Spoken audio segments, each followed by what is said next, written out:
O sol já estava se pondo quando, voltando da lida em meu burro preto, encontrei 2 idosos abandonados no meio da estrada. Eles tinham sido deixados ali pelo próprio filho, sem comida e sem rumo. Mesmo sem ter quase nada, eu precisei decidir ali mesmo se ajudava ou seguia meu caminho. Eu só não sabia que essa escolha mudaria minha vida para sempre. Se esse vídeo apareceu para você, é porque essa história vai te emocionar e arrepiar. Então, já se inscreve no canal se você gosta desse tipo de história e comenta aí de qual cidade você está assistindo.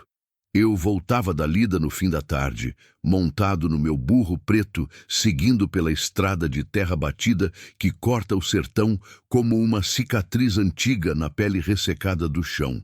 O sol já estava se escondendo atrás dos morros baixos, tingindo o céu de um alaranjado sangrento que doía nos olhos cansados. A noite vinha rápido, fria, do tipo que não perdoa quem fica pelo caminho, que entra pelos ossos e faz o corpo tremer mesmo debaixo da camisa grossa de algodão. Eu estava cansado. Não era só o cansaço do corpo, esse que passa depois de uma noite de sono ou de um banho frio no açude. Era o cansaço que fica grudado na alma, que pesa nas costas como um saco de pedras que a gente carrega sem saber direito por quê. O corpo doía. Os ombros doíam de levantar cerca o dia inteiro, de consertar o curral que estava caindo, de carregar tronco seco para lenha, de puxar corda, de apertar arame farpado com as mãos que já não tinham mais a força de antes. A cabeça pesava com pensamentos que nunca me largaram desde que fiquei viúvo. Pensamentos ruins, do tipo que chegam quando a gente está sozinho demais, quando o silêncio aperta tanto que parece que vai sufocar. A casa vazia me esperava, como sempre. Aquela casa de barro batido, com telha velha e porta de madeira que range toda vez que o vento bate. Casa que antes tinha riso, tinha cheiro de comida no fogão, tinha voz de mulher chamando meu nome na hora do almoço. Agora não tinha mais nada. Só o silêncio grosso, pesado, que enchia cada canto como uma presença ruim. Eu só queria chegar, amarrar o burro no mourão da frente, jogar a sela no chão, lavar o rosto na bacia de alumínio amassada e encarar mais uma noite de silêncio. Mais uma noite, conversando sozinho com as paredes, com as sombras que dançam na luz fraca do lampião, com as lembranças que não saem da cabeça, por mais que a gente tente espantar. O burro ia devagar, com o passo cansado de quem também já deu muito de si naquele dia. As patas batiam no chão seco, levantando poeira vermelha que subia e grudava na pele suada, na roupa, na garganta. O cheiro era de terra quente, de mato ressecado, de fim de dia no sertão. É aquele cheiro que gruda na memória e não sai mais, que fica marcado para sempre como uma tatuagem invisível. As cigarras cantavam alto nas árvores retorcidas da caatinga, um canto estridente que parecia anunciar que a noite estava chegando, que era a hora de cada um procurar seu abrigo, seu canto, seu descanso merecido. Eu olhava para o horizonte e via as nuvens pesadas se formando longe, bem longe, na direção da serra. Nuvens escuras, carregadas, que traziam a promessa de chuva. Mas promessa de chuva no sertão é como promessa de gente. A maioria não se cumpre. A gente fica ali esperando, olhando para o céu, pedindo baixinho para a água cair, mas na maioria das vezes as nuvens passam por cima e vão derramar a bênção em outro lugar, deixando a gente só com a esperança seca e o chão rachado. Foi então que vi 2 vultos parados no meio da estrada. No começo, pensei que fossem animais, talvez um casal de bodes que tinha fugido de algum cercado, ou até mesmo pedras grandes que eu não tinha reparado antes, dessas que ficam ali há tanto tempo que a gente esquece que existem. Mas conforme eu me aproximava, diminuindo o passo do burro, puxando as rédeas com cuidado, fui percebendo que eram pessoas. 2 pessoas sentadas à beira do caminho, com um carrinho improvisado ao lado, feito de madeira velha e rodas tortas que deviam ter vindo de algum outro carrinho quebrado, desses que a gente vê jogado no mato. Cheguei mais perto. O coração começou a bater diferente, com aquele aperto estranho que a gente sente quando sabe que algo não está certo, quando o instinto avisa que tem problema pela frente. O burro fungou, moveu as orelhas para frente, também sentindo que algo estava errado. Eu segurei firme as rédeas e parei a uns 2 metros de distância. Era um casal de idosos, velhos mesmo, daqueles que a vida já passou por cima tantas vezes que o corpo ficou curvado, a pele enrugada como couro velho deixado no sol, o olhar apagado de quem já viu demais e já não espera mais nada de bom. O homem estava sentado numa pedra, curvado para frente, apoiado num pedaço de madeira que servia de bengala. As mãos tremiam segurando aquele pau, os dedos finos e tortos como galhos secos. Ele mal conseguia ficar em pé. Quando tentou se levantar ao me ver chegando, as pernas bambearam e ele quase caiu. A mulher segurava o braço dele com força, com as 2 mãos, como se aquele fosse o último apoio que ainda existia no mundo, a única certeza que não tinha sido arrancada ainda. Os 2 estavam sujos de poeira, cobertos daquela terra vermelha que cola na roupa e marca a pele. As roupas eram velhas, rasgadas nos joelhos, com remendos feitos à mão que mostravam que alguém, em algum momento, tinha se importado o suficiente para consertar. Os pés estavam inchados dentro de sandálias gastas, sandálias que já tinham sido pisadas por tantos caminhos que mal tinham sola. O olhar dos 2 estava baixo, fixo no chão, não de medo do tipo que faz a gente recuar, mas de vergonha e cansaço. Vergonha de estar ali, naquela situação, naquele abandono. Cansaço de quem já foi descartado, jogado fora como coisa velha que não serve mais. Eu desci do burro devagar, com o peso do dia todo nas costas, e fiquei ali parado, sem saber direito o que fazer, o que falar. O vento tinha parado. O silêncio era quase sólido, denso, pesado demais. Só se ouvia o canto distante de algum pássaro voltando para o ninho e o barulho das cigarras que não paravam nunca. Olhei para os 2 e eles olharam para mim, mas foi um olhar rápido, um olhar que logo desviou, como se não merecessem nem ser vistos. Boa tarde, eu disse, e minha própria voz soou estranha no silêncio daquele fim de tarde. Voz rouca de quem passa o dia sem falar com ninguém, voz que carrega o peso da solidão. A mulher acenou com a cabeça. O homem tentou dizer alguma coisa, mas a voz saiu fraca, quase um sussurro abafado. Eu cheguei mais perto, puxando o burro pela rédea, sentindo a tensão no ar, aquela tensão que fica quando a gente não sabe o que esperar. « Que vocês fazem aqui? » Perguntei, olhando em volta, procurando entender. Não tinha casa por perto, não tinha nada. Só a estrada, o mato seco, o céu ficando escuro. A mulher respirou fundo, como se juntar coragem para falar fosse um esforço físico. Ela olhou para o marido, depois olhou para mim, e quando falou, a voz tremia. Meu filho trouxe a gente até aqui mais cedo, ela disse, e cada palavra parecia arrancar um pedaço dela. Disse que não podia mais cuidar, que a gente era um peso, que já tinha vivido demais. A resposta me atingiu como um golpe de marreta no peito. Senti o ar faltar, senti o estômago revirar. Fiquei ali parado, tentando processar o que tinha acabado de ouvir, tentando entender como alguém podia fazer isso. Como um filho podia trazer os próprios pais, velhos, doentes, cansados, e deixar eles jogados no meio de uma estrada de terra batida, no fim do mundo, sem comida, sem água, sem nada.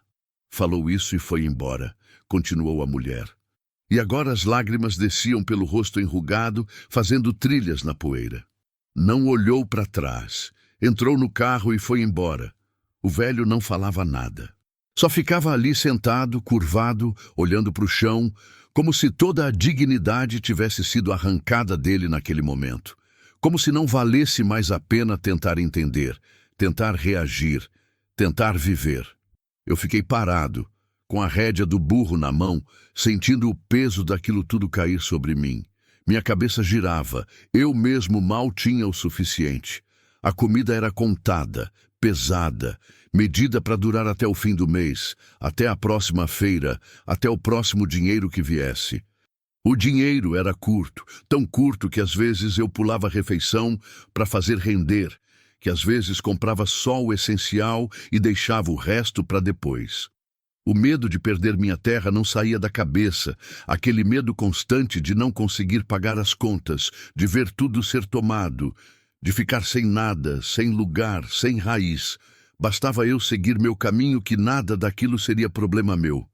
Era só subir no burro, cutucar as costelas do bicho com o calcanhar, seguir pela estrada e deixar aqueles dois para trás.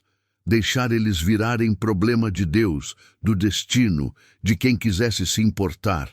Eu já tinha meus próprios problemas, já carregava meu próprio peso, já sofria minhas próprias dores. Não precisava de mais nada. Não precisava de mais ninguém. Mas quando olhei de novo para os dois, quando vi a mulher segurando o braço do marido com aquela força desesperada, quando vi o velho tremendo de frio, de fome, de abandono, algo dentro de mim se remexeu. Algo que eu achava que tinha morrido junto com minha mulher. Algo que eu tinha enterrado lá atrás, junto com as esperanças, junto com os sonhos, junto com a vontade de acreditar que o mundo ainda tinha jeito. O vento começou a esfriar. Aquele vento cortante que vem com a noite no sertão, que entra pela roupa e gela a pele. O céu escureceu de vez, as estrelas começaram a aparecer, pequenas, distantes, indiferentes ao sofrimento ali embaixo. Eu olhei em volta e entendi, com uma clareza dolorosa, que se eles ficassem ali, não passariam daquela noite. O frio ia matar, a fome ia matar, o desespero ia matar. Eles iam deitar naquela beira de estrada e simplesmente não acordar mais. Pensei na minha mulher. Pensei em como ela cuidava de todo mundo, de como sempre arrumava um prato a mais quando alguém aparecia com fome, de como dizia que o pouco dividido vira muito quando tem amor. Pensei em mim mesmo ficando velho e sozinho. Pensei em como seria se um dia eu estivesse naquela mesma situação, jogado na estrada, esperando a morte chegar. Pensei em como o mundo trata quem já não produz mais, quem já não serve mais, quem já não tem mais utilidade. Dentro de mim começou uma briga. Uma guerra silenciosa, violenta que rasgava o peito. Uma parte de mim, a parte racional, a parte que tinha aprendido a sobreviver na dureza do sertão, dizia para eu ir embora. Dizia para eu cuidar da minha própria sobrevivência, para eu não me meter onde não era chamado, para eu não assumir responsabilidade que não era minha. Dizia que eu já tinha pouco, que não podia dividir, que ia me afundar também. A outra parte, aquela que ainda guardava um resto de humanidade, aquela que minha mulher tinha cultivado em mim durante todos os anos que vivemos juntos, dizia outra coisa. Dizia que, se eu passasse reto, ia carregar aquela culpa até o fim da vida. Ia ver aquelas caras toda vez que fechasse os olhos. Ia imaginar eles morrendo ali sozinhos, abandonados, enquanto eu estava em casa, deitado, fingindo que não tinha visto nada. O burro balançou a cabeça, impaciente, querendo ir embora, querendo chegar no descanso. Eu apertei a rédea, respirei fundo, tomei a decisão. Desci do burro de vez, amarrei ele numa cerca de arame farpado que passava ali perto e cheguei mais perto do casal. As mãos do velho tremiam tanto que ele quase não conseguia segurar a bengala. A mulher segurava um saco de pano vazio contra o peito, como se ali ainda houvesse alguma dignidade, algum valor, alguma coisa que valia a pena proteger. "Vocês comeram hoje?" Perguntei, já sabendo a resposta. Eles desviaram o olhar. Aquilo respondeu tudo. O silêncio disse mais do que qualquer palavra poderia dizer. Naquele instante, olhando para aqueles dois velhos abandonados, esquecidos, jogados fora como lixo, eu entendi que não era escolha. Era caráter. Ou eu ajudava, ou me tornava cúmplice do abandono. Ou eu fazia alguma coisa, ou passava a ser tão ruim quanto o filho que tinha deixado eles ali. Não tinha meio termo. Não tinha desculpa que justificasse. Era simples assim, doloroso assim, claro assim. Vamos, eu disse, com uma voz firme que eu não sabia que ainda tinha. Vamos sair daqui. A mulher me olhou com um misto de descrença e esperança, como se não acreditasse no que estava ouvindo. O velho tentou se levantar sozinho, mas as pernas não respondiam. Eu me abaixei, segurei o braço dele, senti o peso leve demais daquele corpo consumido e ajudei ele a ficar de pé. Depois, ajudei a mulher. Mandei os dois subirem devagar no burro, enquanto eu ia andando ao lado, segurando a rédea, segurando também o carrinho improvisado que eles tinham. Caminhamos lentamente pela estrada escura, com a lua começando a aparecer redonda e clara no céu, iluminando o caminho de terra com aquela luz fria e prateada que faz tudo parecer irreal. O silêncio pesado do sertão acompanhava cada passo. Só se ouvia o barulho das patas do burro batendo no chão, o rangido da madeira velha do carrinho, a respiração cansada dos dois velhos. Eu não sabia como faria. Não sabia até quando conseguiria ajudar. Não sabia se tinha comida suficiente, se tinha força suficiente, se tinha coragem suficiente. Só sabia que não podia deixá-los ali. Só sabia que tinha que tentar.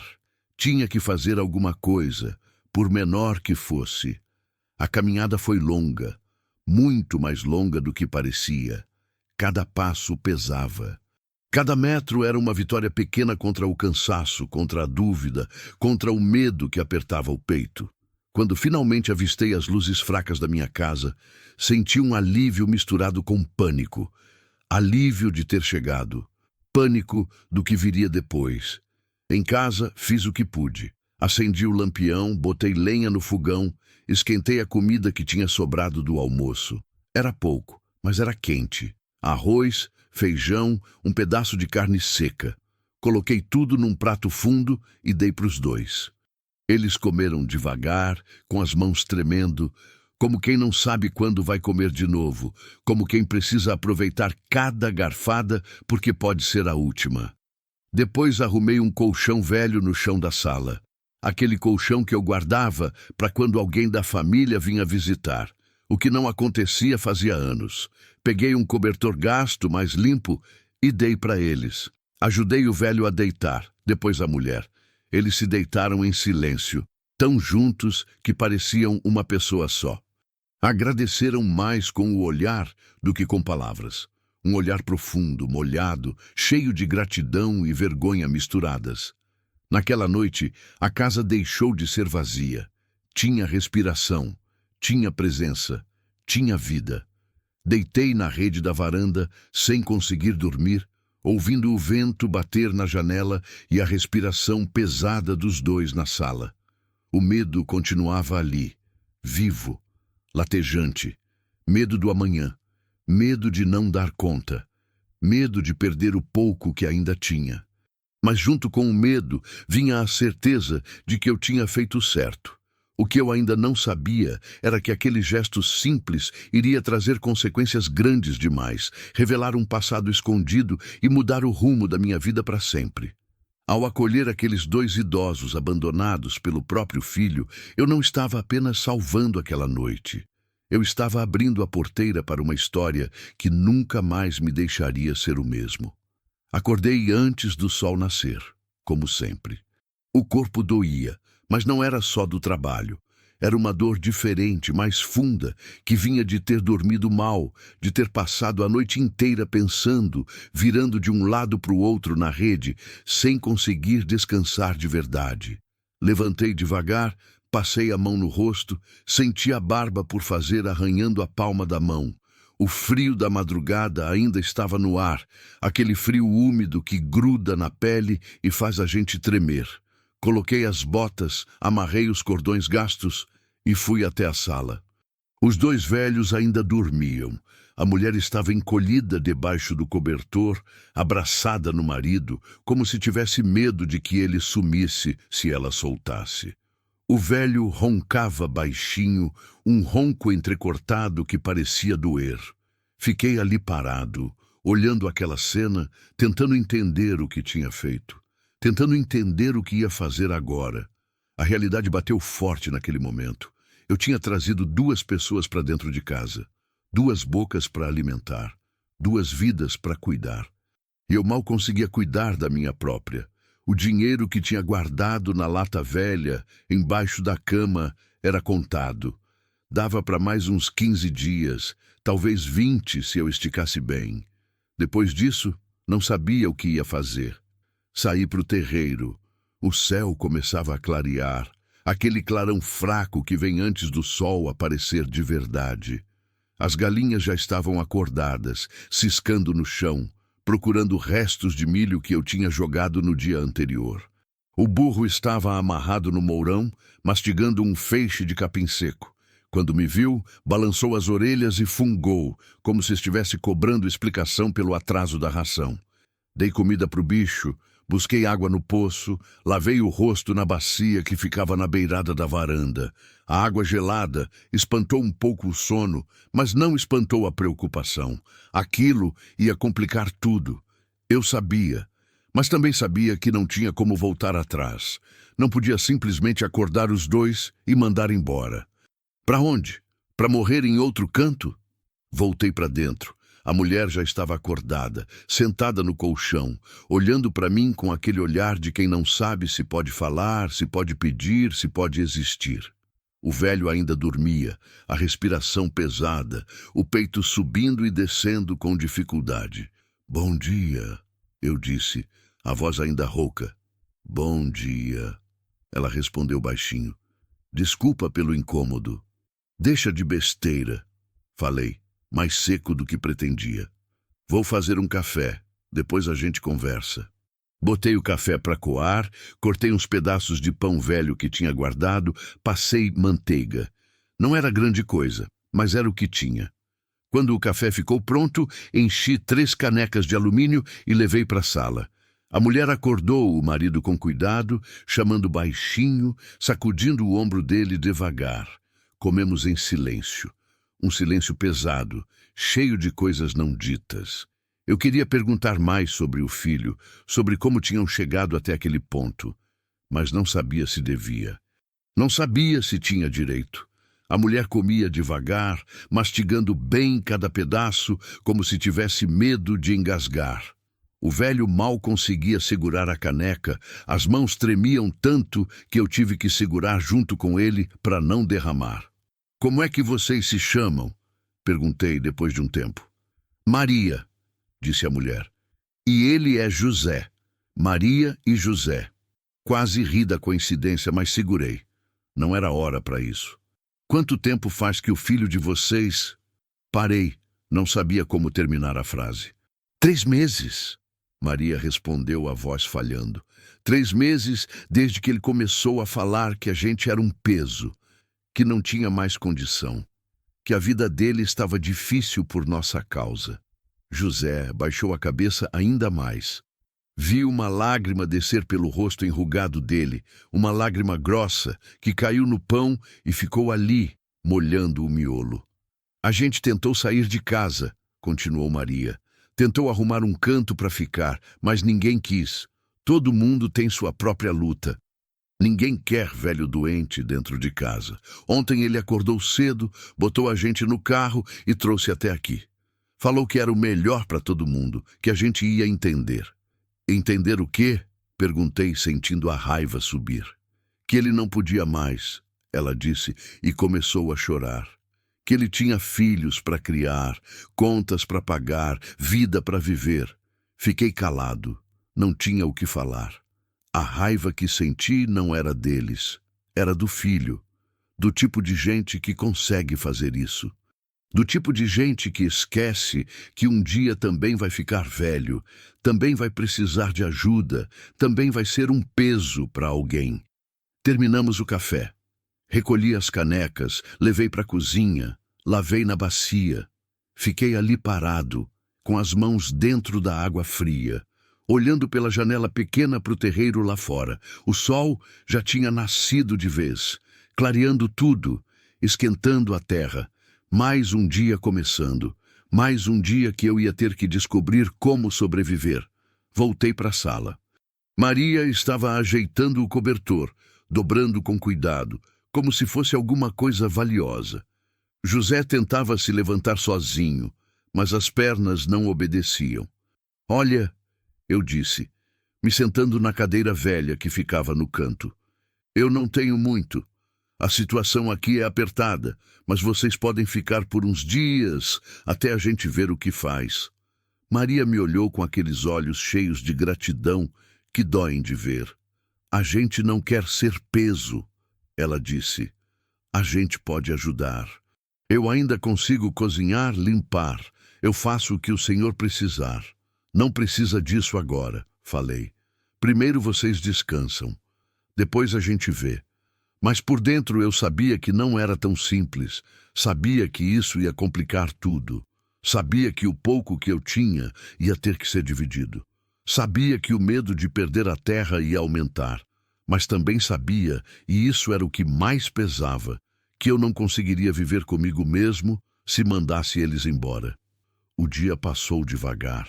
Cuidei dos afazeres, consertei uma parte da cerca que estava frouxa, tirei mato do quintal, cuidei das galinhas.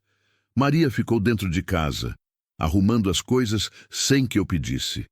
Quando voltei para o almoço, a cozinha estava mais limpa, a casa estava mais organizada. José dormia na sala, o corpo cansado demais para fazer qualquer coisa. À tarde, sentei na varanda para fumar um cigarro de palha. Olhei para o horizonte, para as nuvens que se formavam longe, para a imensidão do sertão, que se estendia até onde a vista alcançava. Pensei na minha mulher. Pensei em como ela ia reagir se estivesse viva. Ela ia aprovar. Tenho certeza disso. Ela sempre foi melhor que eu nessas coisas. Sempre soube lidar com gente, sempre soube dividir o pouco, sempre soube que às vezes a gente precisa dar o que não tem. A solidão voltou a apertar. Aquela solidão conhecida, velha companheira que nunca me deixava em paz. Mesmo com 2 pessoas dentro de casa, eu ainda me sentia sozinho, porque solidão não é sobre ter gente por perto, é sobre não ter mais a pessoa certa, é sobre o vazio que fica quando quem a gente ama vai embora para sempre. Maria saiu na varanda com uma caneca de café fresco. Achei que o senhor queria, ela disse, estendendo a caneca. Peguei, agradeci com um aceno de cabeça.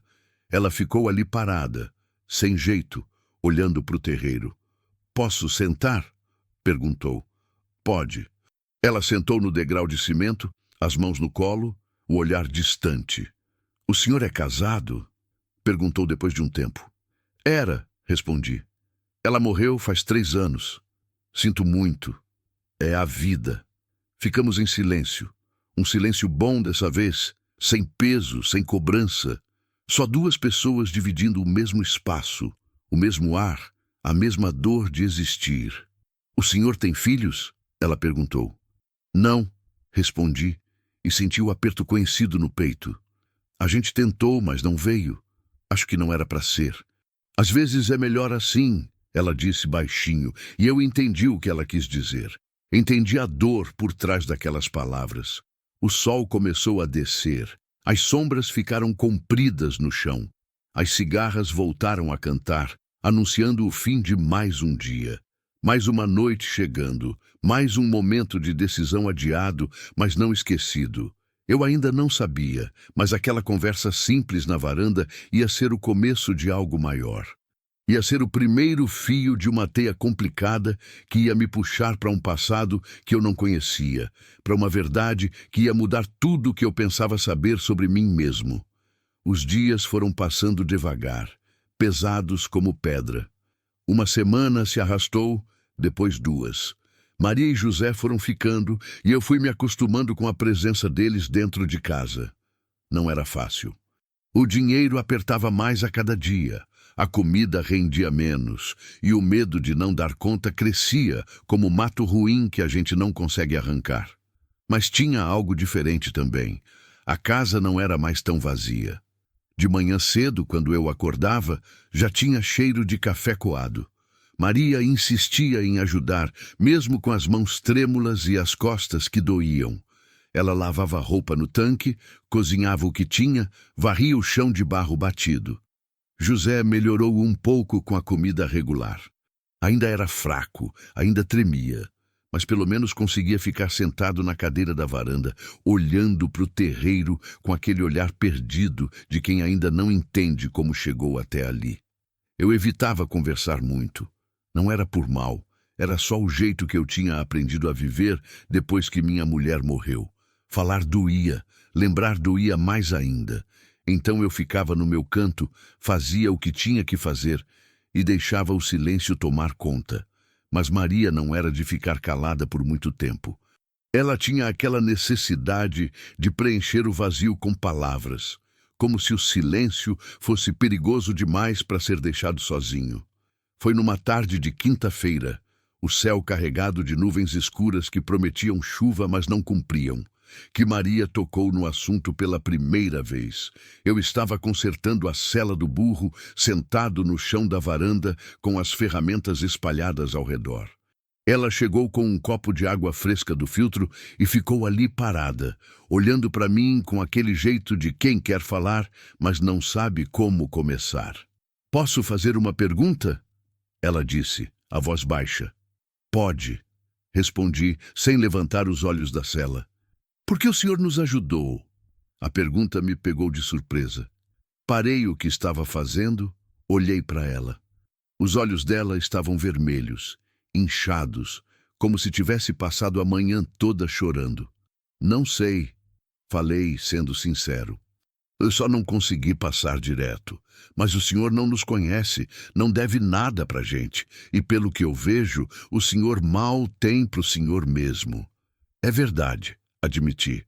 "Mas isso não significa que eu podia deixar vocês morrerem naquela estrada." Ela sentou no degrau, perto de onde eu estava, e ficou olhando para o horizonte. O vento quente mexia nos cabelos brancos dela, levantava a poeira vermelha do chão. "Sabe o que dói mais?" ela disse depois de um tempo. "Não é a fome, não é o frio. Não é nem o medo de morrer, é saber que seu próprio filho foi capaz de te jogar fora. É olhar para trás e perceber que tudo que você fez, todos os anos que você criou, cuidou, amou, não valeu nada no final." A voz dela quebrou. Limpou as lágrimas com as costas da mão, envergonhada de estar chorando na minha frente. "Eu lembro quando ele nasceu", continuou. "Lembro de cada noite que passei acordada porque ele estava com febre, com dor, com medo. Lembro de cada pedaço de pão que eu deixei de comer para dar para ele. Lembro de tudo. E ele não lembra de nada. Não sabia o que falar. Não tinha palavras para consolar uma dor daquele tamanho. Então fiquei quieto. Deixei ela falar. Deixei ela desabafar tudo o que estava guardado. "O senhor tem ideia de onde ele está?" perguntei depois de um tempo. "Na cidade", ela disse. "Trabalha numa oficina mecânica. Tem casa própria, mulher, 2 filhos pequenos. A vida dele seguiu. A gente é que parou no meio do caminho. Ele nunca voltou para ver como vocês estavam? Não. Acho que para ele, a gente já morreu naquele dia. É mais fácil assim. Não precisa carregar culpa se a gente não existe mais." O céu escureceu mais. Um trovão roncou longe, lá para os lados da serra. As galinhas correram para o poleiro assustadas. O vento mudou de direção, ficou mais forte, mais frio. A chuva vinha mesmo dessa vez. Dava para sentir no ar, no cheiro de terra molhada que já começava a se espalhar. "Vamos entrar", eu disse, levantando. "Vai cair água." Maria me ajudou a recolher as ferramentas e entramos. José estava deitado no colchão da sala, dormindo. A respiração dele estava mais pesada que o normal, um chiado estranho que me preocupou. Maria percebeu meu olhar. "Ele está piorando", ela disse baixinho. "Eu sei. O peito dele está ruim. Precisa de remédio, mas remédio custa caro." "Quanto?" perguntei. Uns R$ 50 a caixa, e ele precisa de 2 por mês. R$ 50, R$ 100 por mês só de remédio. Eu mal tinha isso guardado para durar o mês inteiro. Senti o desespero apertar, mas escondi. Não podia deixar ela ver que eu estava apavorado também. A gente dá um jeito, falei, sem saber como. A chuva começou a cair. Primeiro devagar, pingos grossos que batiam no telhado de barro com força. Depois mais forte, uma cortina d'água que caía do céu como se quisesse lavar o mundo. O barulho era ensurdecedor. José acordou assustado, olhando para o teto como se fosse desabar. Maria foi até ele, segurou a mão dele, acalmou com palavras baixas que eu não conseguia ouvir por causa da chuva.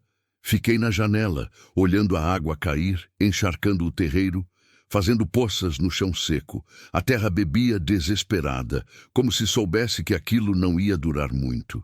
Pensei em tudo o que tinha acontecido nas últimas semanas. Pensei em como minha vida tinha mudado desde aquela tarde em que encontrei os dois na estrada. E pela primeira vez em muito tempo, pensei na minha própria morte. Pensei em como seria morrer sozinho, sem ninguém, sem filho, sem neta, sem nada. Seria diferente? Seria pior? Ou seria tudo a mesma coisa no final, só um corpo virando pó, voltando para o chão que nos criou? A chuva passou rápido, como sempre. Meia hora e já tinha virado garoa. 1 hora e tinha parado completamente. O céu clareou, o sol voltou a aparecer, e tudo ficou brilhando com aquela luz limpa que só vem depois da chuva. O cheiro era bom, de terra molhada, de vida renascendo, de esperança grudenta que insiste em brotar mesmo quando não devia. Saí para fora. O burro estava no abrigo improvisado que eu tinha feito com lona velha. As galinhas voltaram a ciscar, procurando minhocas que a chuva tinha trazido para a superfície. Maria veio até a porta, ficou olhando comigo. É bonito, não é? Ela disse. É, concordei. Às vezes eu penso que a natureza é sábia demais. Ela sempre volta, sempre recomeça. Há gente que insiste em ficar preso no que passou. Olhei para ela. Pela primeira vez vi não só uma velha cansada e abandonada, mas uma mulher que tinha vivido, que tinha história, que tinha sabedoria guardada debaixo de todas aquelas rugas. A senhora já pensou em procurar o filho? Perguntei. Em tentar conversar? Para quê? Ela respondeu, a voz amarga. Para ouvir de novo que a gente é um peso? Para ver nos olhos dele que ele queria que a gente tivesse morrido? Não. Obrigada. Eu prefiro morrer aqui, com um estranho que teve mais coração que meu próprio sangue. As palavras dela me atingiram fundo, porque eu sabia que ela tinha razão. Sabia que, às vezes, a família não é quem divide o mesmo sangue, mas quem divide o mesmo pão. Quem escolhe ficar quando todo mundo vai embora. Naquela noite, deitado na rede, ouvindo os grilos cantarem lá fora e a respiração pesada de José vindo da sala, eu tomei uma decisão. Não sabia ainda como, mas ia arrumar o dinheiro para o remédio. Ia dar um jeito de manter aqueles dois vivos, pelo menos por mais um tempo. Não porque eu era santo, não porque eu era bom, mas porque eu tinha aprendido, da pior maneira possível, que a vida é curta demais para a gente desperdiçar as chances que tem de ser humano. E sem saber, naquele momento, eu estava plantando uma semente que ia germinar de um jeito que eu nunca imaginei. Uma semente que ia me conectar com aqueles dois velhos, de uma forma que ia além da caridade, além da compaixão, além de qualquer coisa que eu pudesse entender naquele momento. O passado tinha começado a se mexer, e quando o passado se mexe, não tem cerca que segure o que está por vir. Passei a noite inteira pensando no dinheiro do remédio. Virei para um lado, virei para o outro, a rede balançando no escuro, rangendo nos ganchos velhos presos na parede. Quando o sol nasceu, eu já tinha tomado a decisão. Ia vender o bode reprodutor, aquele que eu tinha guardado para melhorar o rebanho. Era o único jeito. Valia uns R$ 200, dava para o remédio e sobrava um pouco para a comida. Levantei cedo, antes mesmo das galinhas acordarem. Fui até o curral, peguei o bode pela corda e amarrei na carroceria da caminhonete velha do vizinho que eu ia pedir emprestada. Deixei um bilhete para Maria avisando que ia na cidade e voltava antes do almoço. Não queria explicação, não queria olhar de pena, não queria agradecimento. Só queria fazer e pronto. A cidade ficava a 1 hora de estrada de terra batida. A caminhonete chacoalhava nos buracos, levantando nuvem de poeira vermelha que entrava pela janela e grudava na pele suada. O bode ia atrás, balindo de vez em quando, reclamando da viagem. O sol subia rápido, já queimando forte às 7 da manhã. Cheguei na feira. O movimento já estava bom, gente comprando, vendendo, regateando o preço. Procurei o Severino, atravessador conhecido que sempre comprava qualquer bicho que aparecesse. Achei ele no curral improvisado, olhando uns carneiros. Bom dia, Severino. Ele virou, me reconheceu, acenou com a cabeça. E aí, compadre, o que te traz aqui? Vim vender um bode. Ele foi até a caminhonete, olhou o bicho com aquele jeito de quem sabe avaliar gado só de bater o olho. Apalpou as costelas, olhou os dentes, testou as patas. 100, ele disse. Vale 200 e você sabe. Vale, mas eu não vou dar. 100,5, última palavra. Precisava do dinheiro. Não tinha tempo para regatear, para negociar. Aceitei. Ele contou as notas sujas, amassadas, e enfiou na minha mão. Guardei no bolso fundo da calça e saí dali antes de me arrepender. Fui direto na farmácia. Comprei os 2 remédios que José precisava, mais uns comprimidos para dor que a farmacêutica recomendou. Sobrou uns R$ 80. Comprei arroz, feijão, óleo, sal, açúcar. O básico para aguentar mais 2 semanas, talvez 3 se esticasse bem. Estava voltando para a caminhonete quando ouvi alguém me chamar. Ei, ei, senhor! Virei. Era um homem novo, uns 30 e poucos anos, sujo de graxa, vestindo macacão azul de mecânico. Vinha correndo na minha direção, a cara preocupada. O senhor conhece uns velhos, Maria e José? Ele perguntou ofegante. Senti o corpo inteiro ficar tenso. O coração disparou. Conheço, respondi seco. Por quê? Eu sou o Rodrigo, filho deles. Alguém me disse que viu o senhor com eles na cidade semana passada. É verdade? Eles estão com o senhor? Olhei bem para aquele homem. Vi as mãos sujas de graxa, o rosto cansado, os olhos que desviavam dos meus. Vi um homem que não dormia direito, que não tinha paz. Vi culpa. Vi remorso, mas também vi covardia. Estão, falei a voz dura como pedra. Graças a Deus, ele disse e parecia aliviado de verdade. Eu estava doido de preocupação. Pensei que eles tinham morrido, completei, sem esconder o veneno na voz. Era isso que você queria, não era? Ele recuou, a cara vermelha de vergonha. Não é assim. O senhor não entende? A situação estava difícil demais. Minha mulher ficava no meu ouvido todo dia, dizendo que a gente não tinha condição, que as crianças precisavam de roupa, de comida, de escola. Eu não sabia o que fazer. Então você jogou seus pais numa estrada vazia e foi embora. Eu não queria, ele gritou, e alguns curiosos começaram a olhar. Baixou a voz.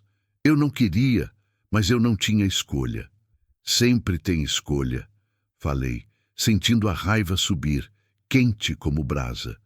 Você escolheu sua paz em vez da vida deles. Ele ficou calado, olhando para o chão. As mãos tremiam. Eu posso ir lá ver eles? Conversar? Tentar explicar? Não, respondi firme. Você já fez o que tinha que fazer. Agora deixa eles em paz. Mas são meus pais. Eram, corrigi. Eram seus pais, até você decidir que não eram mais. Virei as costas e fui embora. Ele ficou ali parado, chamando, falando um monte de coisa que eu não quis ouvir. Entrei na caminhonete, dei partida e saí. Pelo retrovisor, vi ele ainda parado na calçada, as mãos na cabeça, a postura de quem carrega um peso grande demais. Não senti pena. Senti raiva. Raiva daquele tipo de gente que acha que pode consertar tudo com palavras, que acha que um pedido de desculpa apaga o que foi feito. Algumas coisas não têm conserto, algumas feridas não saram. E o que ele tinha feito com os pais era do tipo que marca para sempre. Voltei para casa com a cabeça zunindo. O sol estava a pino agora, castigando, queimando tudo. A estrada parecia ainda mais longa na volta. Cada buraco, cada curva, cada metro. Quando cheguei, Maria estava no terreiro estendendo roupa no varal improvisado. Ela me viu e veio até a caminhonete. Conseguiu? Perguntou, referindo ao remédio. Entreguei a sacola para ela. Ela olhou dentro, viu os remédios, viu a comida e os olhos encheram d'água. Quanto o senhor gastou? Não interessa, falei, descendo. É o que tinha que ser feito. Mas de onde... Maria... Cortei, olhando direto para ela. Não pergunta, só aceita. Ela assentiu, segurando a sacola contra o peito como se fosse a coisa mais valiosa do mundo. Ficou ali parada, querendo falar alguma coisa, mas sem saber o quê. Eu encontrei seu filho na cidade. Soltei, sem rodeio. A cor sumiu do rosto dela. A sacola quase caiu da mão. Como ele está? Vivo. Trabalhando, cheio de desculpa esfarrapada e culpa que ele não sabe o que fazer. Lhe perguntou da gente? Perguntou. Disse que estava preocupado, quis vir aqui conversar. Eu não deixei. Maria ficou em silêncio por um tempo longo. O vento quente mexia no vestido velho dela, levantava poeira do chão seco. Quando ela falou, a voz estava diferente, mais fraca, mais cansada, mais velha. O senhor fez certo, ela disse. Não quero ver ele, não quero ouvir o que ele tem para dizer. Já foi dito tudo quando ele nos deixou naquela estrada. Mas se um dia você quiser... Não vou querer, ela cortou, firme. Tem coisas que não se perdoa, tem coisas que quebram para sempre. O que ele fez quebrou tudo que existia entre a gente. Ela entrou para dentro de casa, levando a sacola. Fiquei ali no terreiro, debaixo do sol escaldante, sentindo o peso daquela conversa, sentindo o peso de carregar a história daquelas duas pessoas que tinham sido jogadas fora como lixo. À tarde, depois de comer o almoço simples que Maria preparou, fui cuidar dos afazeres. Consertei o galinheiro que estava com a tela rasgada, busquei mais lenha para o fogão, tirei água do poço. Trabalho braçal que cansa o corpo, mas ocupa a mente, que não deixa espaço para pensar demais. Quando o sol começou a descer, sentei na varanda para fumar. José veio se juntar, arrastando os pés, segurando na parede para não cair.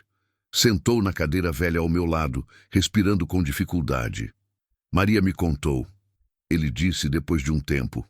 Contou o quê? Que você viu o Rodrigo. Que não deixou ele vir aqui. Não respondi. Só fumei, olhando para o horizonte onde o sol descia vermelho. Obrigado, ele disse, a voz falhando. Obrigado por proteger a gente dele. Não tem que agradecer. Tem sim. O senhor podia ter deixado. Podia ter dado o endereço, ter falado onde a gente estava, mas não deixou. Isso significa muito. Olhei para ele. Vi um homem destruído, quebrado por dentro, mas que ainda tinha dignidade, que ainda tinha orgulho, que ainda se recusava a aceitar migalhas de quem tinha tirado tudo. Seu filho vai voltar, eu disse. Gente assim sempre volta. Vem cheio de desculpa, cheio de promessa, achando que pode consertar. Quando ele vier, é vocês que decidem o que fazer, não sou eu. Já decidimos, José disse. Já não tem mais filho pra gente. Morreu no dia que ele nos deixou naquela estrada. A noite caiu rápido, como sempre. As estrelas apareceram, infinitas, lindas, indiferentes. O frio começou a apertar. Entramos para dentro. Maria já tinha preparado o chá quente, aquele chá de erva cidreira que ela fazia toda noite. Tomamos em silêncio, cada um perdido nos próprios pensamentos. Quando fui deitar, demorei para pegar no sono. Ficava pensando no Rodrigo, em como ele tinha me parecido verdadeiramente arrependido, mas arrependimento não muda o que foi feito. Não traz de volta a confiança quebrada, não apaga a dor de ser abandonado pelos próprios filhos. E pela primeira vez me peguei pensando que talvez fosse melhor mesmo não ter tido filhos. Melhor não arriscar criar alguém que um dia pode virar as costas quando você mais precisa. Melhor morrer sozinho do que morrer traído por quem você amou a vida inteira. Mas no fundo, bem no fundo, eu sabia que não era assim. Sabia que nem todo filho é igual. Sabia que o problema não era ter família, era ter família errada. E naquela casa, naquele momento, eu tinha algo que se parecia com família. Torta, improvisada, nascida do acaso e da necessidade. Mas família mesmo assim. O que eu não sabia ainda era que essa família improvisada guardava um segredo. Um segredo que ia explodir como bomba e mudar tudo que eu pensava saber sobre quem eu era. Passou mais uma semana. O remédio estava fazendo efeito. José melhorou bastante. Conseguia andar sem tremer tanto. A respiração ficou menos pesada. Maria continuava cuidando da casa como se fosse dela. E eu deixava. Tinha aprendido a não brigar com quem só queria ajudar. Mas alguma coisa tinha mudado depois daquele dia na cidade. Maria ficou diferente. Mais quieta, mais pensativa. Às vezes, eu pegava ela olhando para mim com um jeito estranho, como se estivesse medindo, avaliando, tentando decidir alguma coisa. Quando eu perguntava se estava tudo bem, ela desviava o olhar e dizia que sim. Mas eu sabia que não era verdade. Foi numa manhã de sábado que tudo mudou. Eu tinha acordado cedo, como sempre, e estava no terreiro cuidando do burro quando ouvi um barulho vindo de dentro de casa. Um barulho de coisa caindo, quebrando. Larguei tudo e corri. Maria estava no meu quarto. Tinha derrubado a caixa velha de madeira que eu guardava embaixo da cama, aquela caixa onde ficavam as poucas coisas que sobraram da minha mulher. Fotos, cartas, alguns objetos pessoais, tudo estava espalhado no chão. "O que você está fazendo?" perguntei, mais assustado que bravo. Ela estava de joelhos no chão, segurando uma foto velha, amarelada pelo tempo. As mãos tremiam tanto que o papel balançava. O rosto estava branco, os olhos arregalados. "Não pode ser", ela murmurou, mais para si mesma do que para mim. "Não pode ser. Maria, que foi?" Ela levantou o olhar para mim e o que vi ali me assustou. Era medo, era choque, era reconhecimento. "Essa mulher", ela disse a voz tremendo, "essa mulher da foto. Como ela se chamava?" "Ana", respondi sem entender nada. Minha esposa." "Por quê?" Maria levantou devagar, ainda segurando a foto. Chegou mais perto de mim, me estendeu a imagem. Era uma foto antiga, de quando Ana era jovem, uns 20 e poucos anos. Ela estava sorrindo, o cabelo preso num rabo de cavalo, usando aquele vestido florido que ela amava. "Eu conheço essa mulher", Maria disse, e a voz dela saiu num sussurro sufocado. "Eu conheço ela." Senti o chão sumir debaixo dos meus pés. "Como assim você conhece?" Porque ela parou, respirou fundo, e quando continuou cada palavra saía com dificuldade. "Porque ela é minha filha." O mundo parou. Literalmente parou. Não ouvi mais nada, não vi mais nada, só aquele rosto velho na minha frente dizendo que minha mulher, minha Ana, era filha dela. "Isso não faz sentido", consegui dizer. "Ana era órfã, foi criada num abrigo em Teresina. Ela me contou a história toda." "Não." Maria balançou a cabeça, as lágrimas descendo. "Não era órfã. A gente teve que deixar ela. A gente não tinha escolha." Que você está dizendo?" Ela sentou na beira da minha cama, a foto ainda na mão, e começou a falar. E o que ela contou foi como uma enxurrada, carregando tudo que eu achava que sabia. Quando Ana nasceu, a gente estava passando uma seca terrível. Não tinha comida, não tinha trabalho, não tinha nada. A gente já tinha o Rodrigo, que era pequeno, e mal conseguia alimentar ele.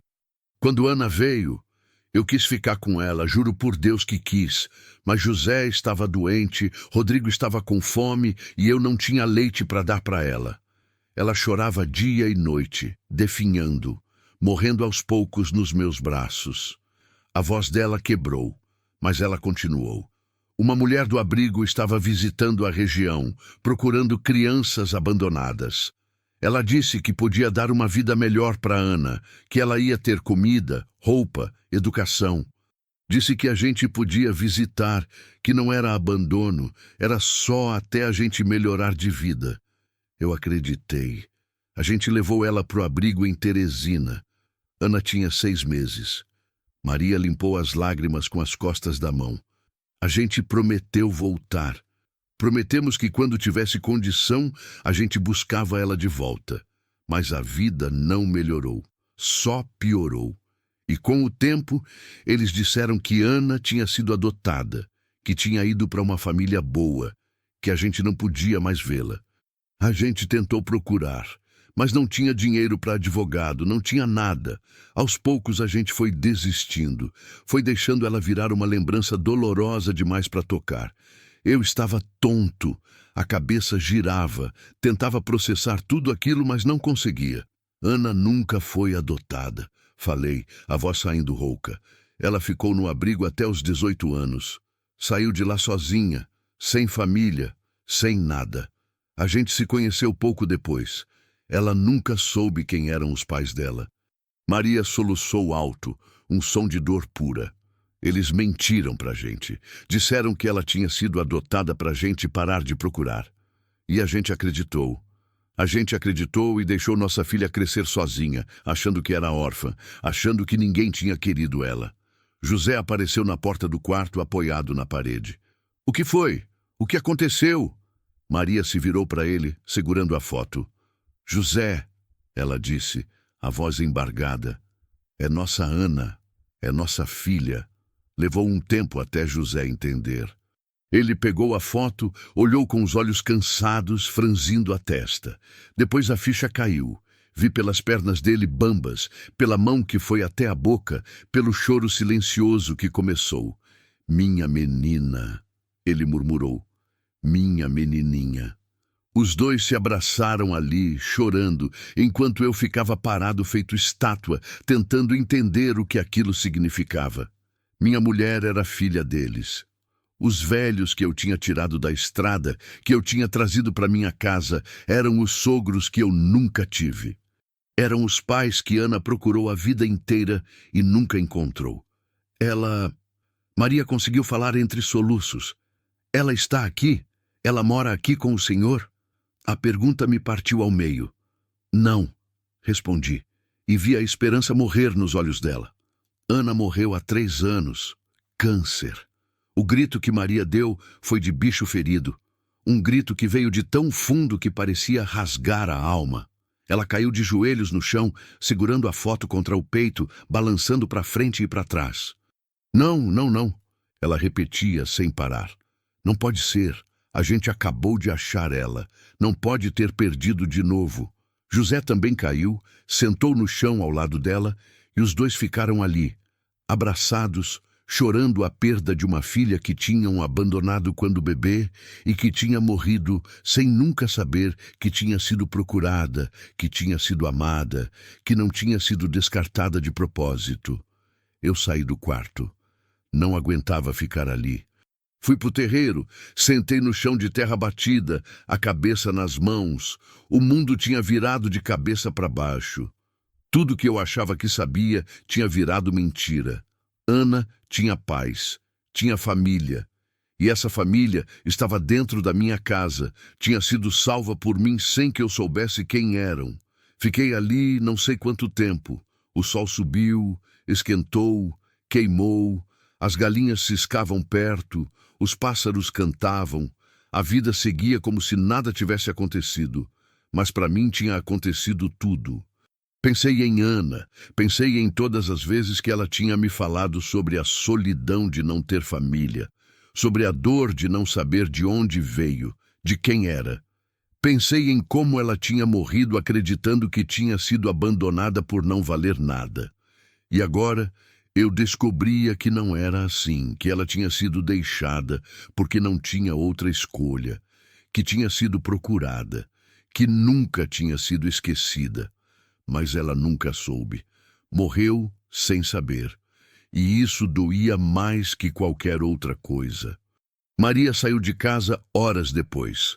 Os olhos estavam inchados, vermelhos, o rosto marcado pela dor. Ela veio até onde eu estava, sentou ao meu lado no chão quente. Desculpa, ela disse. Desculpa por tudo isso. A gente não sabia. Se a gente soubesse... Eu sei, falei. Eu sei que não sabiam. Ficamos em silêncio, um silêncio pesado, cheio de tudo que não podia ser dito, de tudo que não tinha conserto. Ela era feliz? Maria perguntou, a voz fraca. Nossa, Ana, ela era feliz com o senhor? Pensei na pergunta. Pensei em todos os anos que vivemos juntos.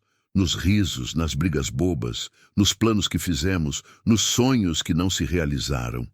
Era, respondi sendo honesto. Nos últimos anos, ela era. A gente não tinha muito, mas tinha um ao outro. E isso bastava para ela. Maria assentiu, as lágrimas voltando a cair. Obrigada, ela disse. Obrigada por ter cuidado dela. Por ter dado o que a gente não conseguiu dar. Não respondi. Não sabia o que responder. Só fiquei ali, sentado ao lado da minha sogra, que eu acabara de descobrir, olhando para o horizonte onde o sol começava a descer, pintando o céu de laranja e vermelho. E entendi, naquele momento, que não tinha sido coincidência. Não tinha sido acaso eu encontrar Maria e José naquela estrada. Tinha sido alguma coisa maior, alguma coisa que eu não entendia, mas que estava além do meu controle. Ana tinha me mandado salvar os pais dela. Tinha sido o jeito dela de perdoar, de reunir a família que ela nunca teve em vida. A noite chegou devagar, e com ela chegou também a certeza de que nada mais seria como antes. A revelação tinha mudado tudo, e o que viria depois disso eu ainda não sabia, mas sabia que ia ter que enfrentar. Não tinha mais como fugir. Os dias que seguiram foram os mais difíceis da minha vida. Mais difíceis até que os dias depois da morte de Ana, porque agora eu carregava não só a minha dor, mas a dor deles também. A casa ficou pesada, cheia de fantasmas, cheia de "e se", cheia de arrependimentos que não cabiam em palavras.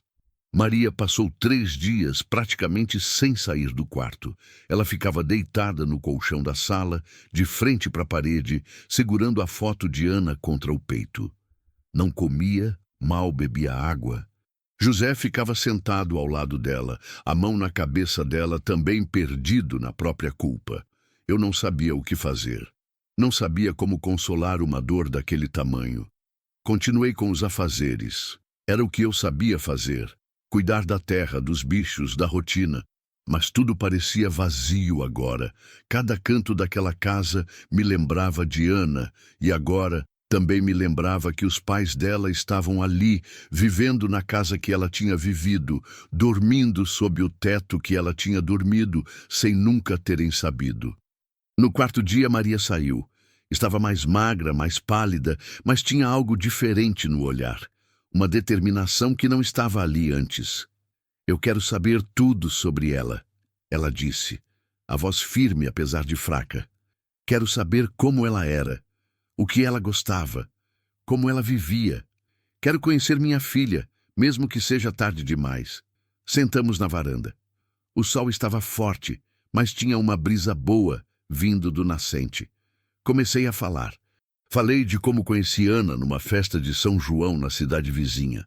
Ela estava sozinha, parada perto da fogueira, olhando as pessoas dançarem. Me aproximei, ofereci um pedaço de bolo de milho. Ela sorriu, e aquele sorriso mudou minha vida. Falei de como foi difícil no começo. Ana tinha medo de se apegar, medo de ser abandonada de novo. Levei meses para ela confiar em mim, para acreditar que eu não ia sumir.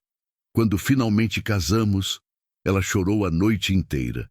Não de tristeza, mas de alívio. Alívio de ter encontrado um lugar, uma pessoa, uma casa. Maria ouvia tudo, bebendo cada palavra como quem bebe água depois de dias no deserto. Quando eu contava alguma coisa engraçada, ela sorria, mas era um sorriso triste, cheio de remorso. José estava ali também, calado, mas atento a cada detalhe. Ela gostava de plantar, continuei. Tinha um canteiro ali do lado da casa, onde plantava coentro, cebolinha, pimentão. Dizia que ver as coisas crescerem trazia esperança. Que se uma semente podia virar planta mesmo na terra seca, a gente também podia florescer. Ela sempre foi sábia, Maria murmurou. Mesmo o bebê tinha um jeito diferente. Os olhos dela viam mais do que deviam. Eu sabia que ela ia ser especial. Era, concordei. Era muito especial. Falei do dia que descobrimos que ela não podia ter filhos. Ana ficou arrasada. Achava que era mais um castigo, mais uma coisa que ela não merecia ter. Eu disse que não importava, que a gente era família, só nós dois, e que isso bastava. Mas eu via a dor nos olhos dela, via aquela ferida que nunca cicatrizou completamente. Se a gente soubesse, José falou pela primeira vez, a voz rouca. Se a gente soubesse onde ela estava, a gente teria voltado. Nem que levasse a vida inteira, a gente teria achado ela. Eu sei, falei, e era verdade. Dava para ver que eles estavam destruídos pela culpa, que carregavam um peso impossível de carregar. Como ela morreu? Maria perguntou. O senhor pode contar? Respirei fundo. Era difícil falar sobre isso. Mesmo depois de 3 anos, ainda doía como se fosse ontem. Começou com uma dor nas costas, falei.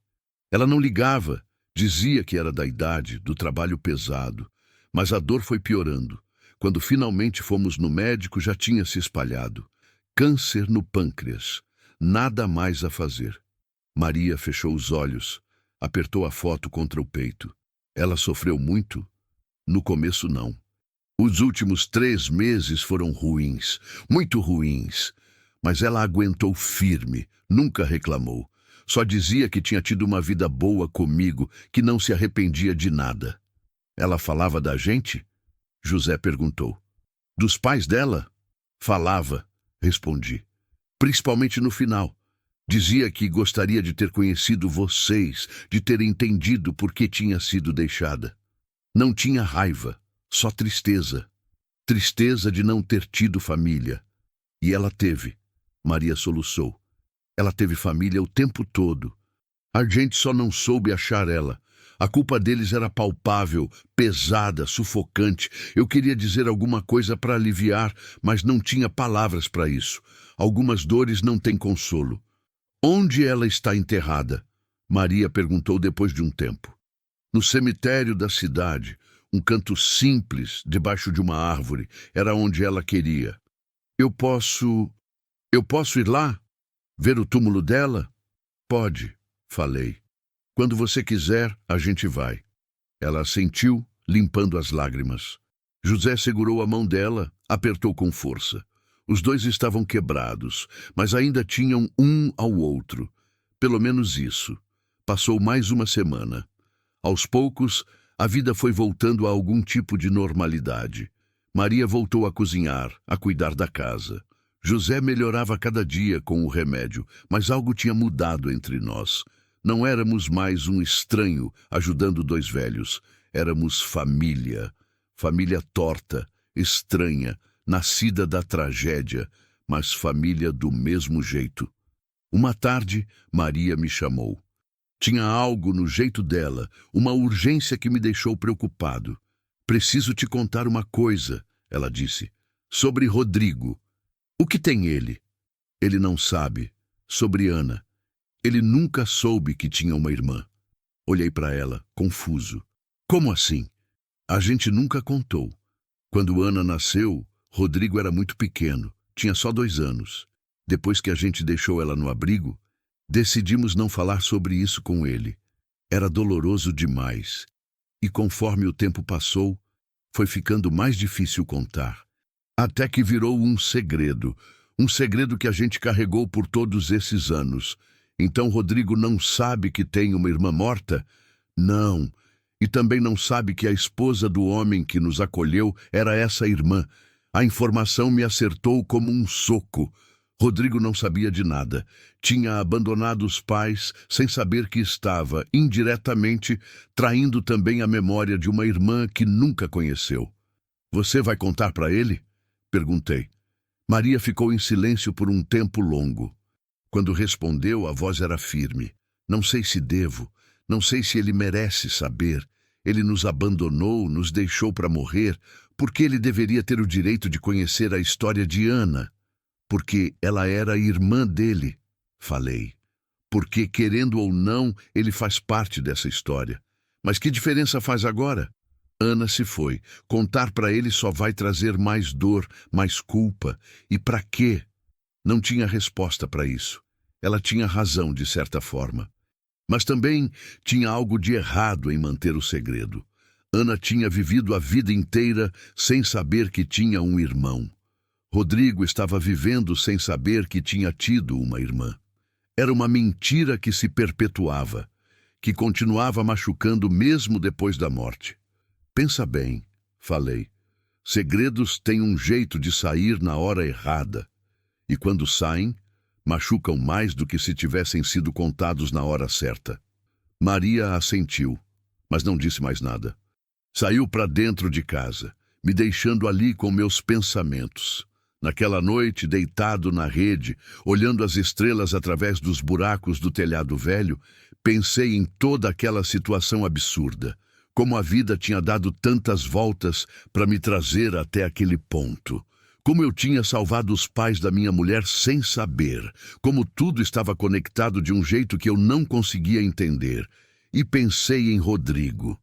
No filho que tinha abandonado os pais e que agora, sem saber, tinha também negado a memória de uma irmã. Será que ele tinha direito de saber? Será que contar ia mudar alguma coisa? Não sabia. Só sabia que aquele segredo era mais uma bomba esperando para explodir. E quando explodisse, ia fazer estrago. Ia fazer muito estrago. O vento da noite soprou frio. Puxei o cobertor fino por cima do corpo e tentei dormir, sabendo que o pior ainda estava por vir. Passaram-se 2 semanas, desde que Maria me contou sobre Rodrigo não saber de Ana. 2 semanas de uma tensão silenciosa que pairava sobre a casa como nuvem de tempestade que não rompe, que fica ali suspensa, pesada, ameaçadora. Eu tentava não pensar nisso, tentava me concentrar no trabalho, nas tarefas diárias, no esforço de fazer o dia passar sem pensar demais. Mas era difícil. Era como ter uma ferida que não cicatriza, que lateja o tempo todo, lembrando que está ali, aberta, sangrando por baixo do curativo. Maria continuava cuidando da casa, mas estava diferente. Mais calada, mais distante, como se parte dela tivesse ficado presa naquele dia da revelação e nunca mais tivesse voltado. José melhorava devagar, o remédio fazendo efeito, o corpo ganhando um pouco mais de força, mas os olhos dele continuavam carregando aquela tristeza profunda de quem perdeu algo precioso e sabe que nunca mais vai recuperar.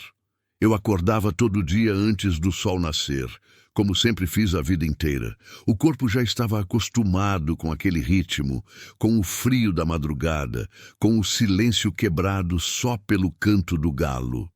Me levantava devagar, as articulações estalando, os músculos reclamando da idade que avançava sem pedir licença. Colocava as botas gastas, amarrava os cordões que já tinham sido refeitos tantas vezes que mal seguravam mais e saía para o terreiro. O burro sempre me esperava, balançando a cabeça quando me via chegar, as orelhas em pé, o focinho procurando minha mão em busca de algum carinho ou de alguma comida. Eu dava uns tapinhas no pescoço dele, sentia o pelo áspero debaixo da palma da mão, aquela textura familiar que me acalmava de algum jeito. Bicho simples, bicho que não pedia nada além de comida, água e um lugar para descansar. Às vezes, eu invejava a simplicidade daquilo. Foi numa manhã de terça-feira, o céu ainda escuro com as últimas estrelas teimando em brilhar antes do sol chegar, que ouvi o barulho de motor vindo pela estrada. Barulho de carro se aproximando devagar, levantando poeira, os faróis cortando a escuridão. Parei o que estava fazendo, fiquei atento. Ninguém vinha por aquela estrada tão cedo, ninguém tinha motivo para vir até aqui. O carro parou na frente da casa. Um carro velho, amassado, com a pintura descascando. A porta se abriu e dele desceu Rodrigo. Reconheci na hora, mesmo na penumbra da madrugada. O jeito de andar, a postura curvada de quem carrega peso demais nos ombros, as mãos que iam para o bolso como se não soubessem onde ficar. Senti a raiva subir imediata, quente, queimando o peito. Ele não deveria estar ali. Não tinha direito de estar ali depois do que fez. Mas antes que eu pudesse falar alguma coisa, antes que pudesse mandar ele ir embora, a porta da casa se abriu e Maria apareceu. Ela parou ali na soleira, a mão segurando o batente, como se precisasse de apoio para não cair, o rosto ficando branco quando viu o filho parado no terreiro. O tempo parou. O vento parou. Até os grilos pararam de cantar. Era como se o mundo inteiro tivesse segurado a respiração para ver o que ia acontecer. "Mãe", Rodrigo disse, e a voz dele saiu fraca, tremida, carregada de uma mistura de medo e culpa. Maria não respondeu. Só ficou ali parada, olhando para ele como se olhasse para um fantasma, para alguma coisa que não deveria existir mais, que deveria ter ficado no passado onde foi deixada. Eu precisava vir", ele continuou, dando um passo à frente. "Precisava ver se vocês estavam bem. Precisava falar com vocês. Agora você se preocupa?" Maria finalmente falou, e a voz dela saiu como vidro quebrado, cortante, afiada. "Agora você quer saber se a gente está bem? Eu sempre me preocupei", Rodrigo disse, a voz subindo um pouco. "Eu só não sabia o que fazer. A situação estava impossível. Vocês não entendem." "A gente entende muito bem", Maria cortou. "A gente entende que você jogou seus pais numa estrada deserta e foi embora. Entende que você escolheu sua comodidade em vez da vida da gente." José apareceu atrás de Maria, segurando na parede a respiração pesada. Quando viu Rodrigo, o corpo inteiro ficou tenso. As mãos fecharam em punho. "Pai!" Rodrigo tentou, mas José levantou a mão, mandando ele calar a boca. "Você não tem direito de me chamar assim", José disse, a voz saindo rouca, mas firme. "Perdeu esse direito no dia que nos abandonou." Rodrigo ficou parado ali, as mãos tremendo, o rosto contorcido numa expressão de dor e desespero. Eu continuei onde estava, perto do curral, observando aquela cena se desenrolar, sentindo a tensão no ar como algo físico, palpável, que grudava na pele. "Eu vim pedir perdão", Rodrigo disse, e agora as lágrimas desciam pelo rosto dele. "Eu sei que o que eu fiz foi horrível. Eu sei que não tem desculpa, mas eu estava desesperado. A gente não tinha dinheiro, a mulher me pressionava todo dia, as crianças precisavam de coisa e eu não sabia mais o que fazer. Eu pensei que talvez vocês fossem achar um jeito, que alguém ia ajudar." "Alguém ajudou", Maria disse apontando para mim. "Esse homem aqui, que não deve nada pra gente, que não conhecia a gente de lugar nenhum, ele ajudou. Ele fez o que você não quis fazer. Ele foi mais filho pra gente do que você." As palavras acertaram Rodrigo como bofetadas. Ele virou para mim, o olhar carregado de ressentimento e vergonha misturados. "O senhor não entende", ele disse, a voz saindo amarga. "O senhor não tem filho, não sabe como é ter que escolher entre os seus pais e seus filhos, não sabe o que é essa pressão." "Você está certo", respondi, saindo da sombra do curral e me aproximando devagar. "Eu não sei, mas eu sei o que é ter caráter. Eu sei o que é olhar para uma pessoa precisando de ajuda e não conseguir passar direto. E você não tem nenhum dos dois. O senhor não tem o direito de me julgar." Rodrigo gritou, dando um passo na minha direção. "O senhor não sabe nada da minha vida, nada do que eu passei. Eu sei o suficiente. Falei, mantendo a voz calma, apesar da raiva que fervia dentro de mim. Sei que você deixou seus pais morrerem numa estrada. Isso me diz tudo o que eu preciso saber sobre você. Rodrigo respirava pesado, os punhos fechados, o corpo inteiro tremendo de raiva e frustração. Por um momento, achei que ele ia me atacar. Achei que ia partir para a briga. Mas então, algo nele quebrou. Os ombros caíram, a cabeça baixou, e ele desabou ali mesmo, de joelhos no chão de terra batida, soluçando. Eu não queria, ele repetia entre soluços. Eu não queria fazer isso, mas eu não via outra saída. Eu não via. Maria deu um passo para fora de casa, depois outro. Foi se aproximando devagar, o corpo rígido, o rosto uma máscara de dor contida. Parou na frente do filho, olhando para baixo, para aquele homem destruído aos pés dela. Você sempre teve escolha, ela disse, a voz baixa, mas cortante.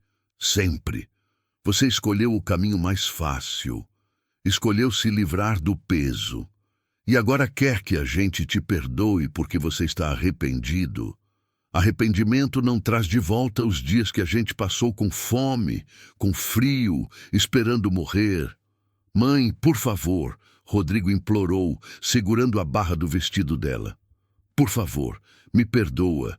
Eu não consigo viver com essa culpa. Ela está me matando por dentro. Boa, Maria disse, afastando a saia da mão dele. Que mate, que você sinta um pouquinho do que a gente sentiu. José veio até onde eles estavam, arrastando os pés, a respiração difícil. Parou ao lado de Maria, olhou para o filho com aqueles olhos cansados, fundos, que tinham visto demais.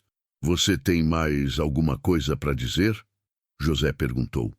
Rodrigo levantou o rosto, as lágrimas fazendo trilhas na poeira grudada na pele. Eu queria que vocês voltassem comigo, para casa. A gente pode tentar de novo. Eu prometo que vai ser diferente. Não, José disse simples assim. A gente não volta. Mas, pai... Eu disse não. José cortou, mais firme. A gente tem um lugar agora. Tem alguém que cuida da gente sem cobrar, sem fazer a gente se sentir um peso. E esse alguém não é você. Rodrigo olhou para mim com ódio puro. Um ódio que vinha da vergonha, da humilhação de ter sido substituído por um estranho na vida dos próprios pais. Quanto ele está cobrando de vocês?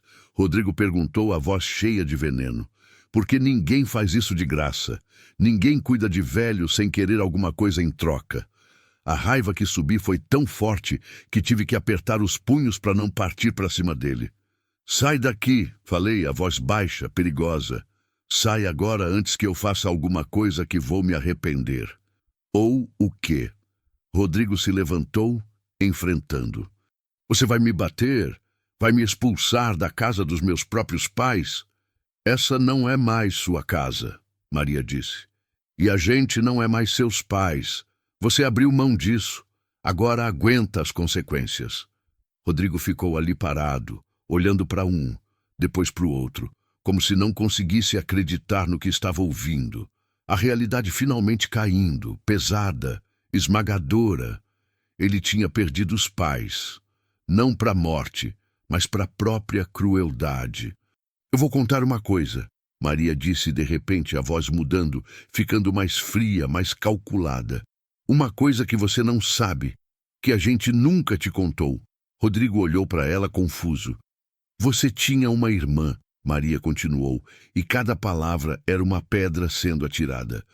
Uma irmã que a gente teve que deixar num abrigo quando você era pequeno. A gente não tinha condição de criar 2 filhos. Escolhemos ficar com você. O rosto de Rodrigo ficou branco. O quê?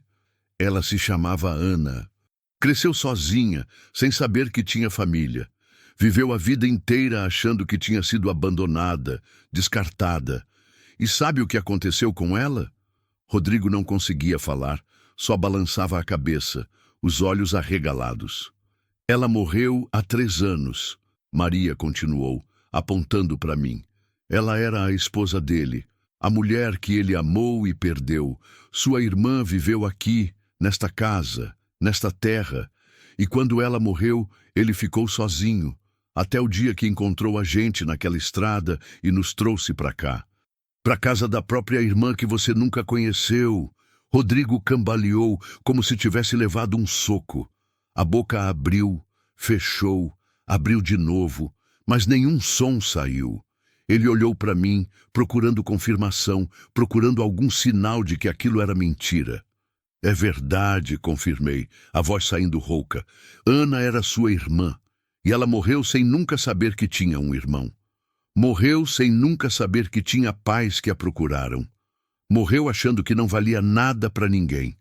Não, Rodrigo murmurou, balançando a cabeça. Não, não pode ser. Pode sim, Maria disse. E você sabe o que é pior? É que se você não tivesse abandonado a gente, se você tivesse tido um pingo de decência, a gente teria contado sobre Ana. A gente teria procurado ela junto com você. Talvez tivéssemos achado ela ainda viva. Talvez ela tivesse morrido sabendo que tinha família, que era amada. Mas você tirou essa chance. Você tirou tudo. Rodrigo caiu de joelhos de novo, mas dessa vez não chorava. Só ficou ali, vazio, oco, como se algo dentro dele tivesse quebrado definitivamente e não tivesse mais conserto. O peso da revelação era grande demais. A culpa agora não era só por ter abandonado os pais, era por ter negado, sem saber, a memória de uma irmã. Era por ter sido a razão de uma família nunca ter se reunido. O sol nasceu naquele momento.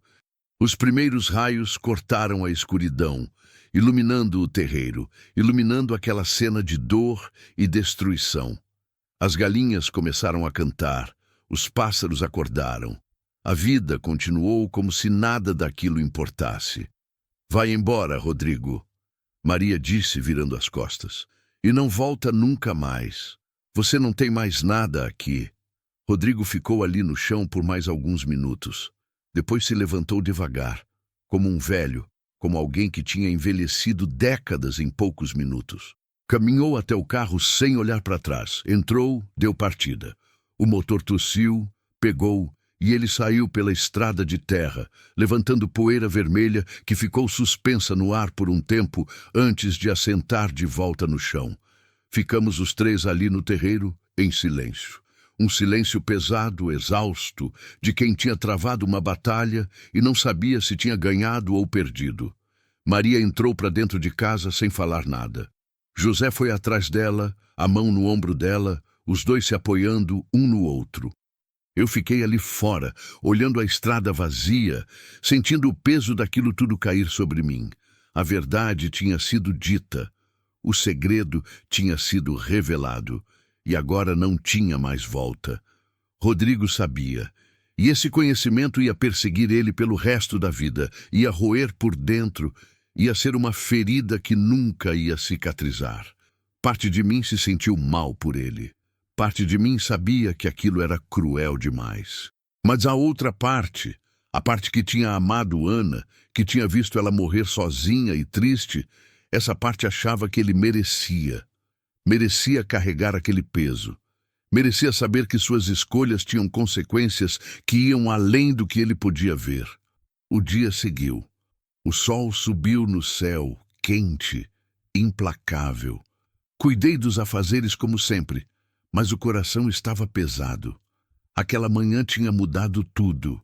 Tinha fechado uma porta definitivamente. E o que viria depois, nenhum de nós sabia. Só sabíamos que dali para frente a vida seria diferente. Tinha que ser.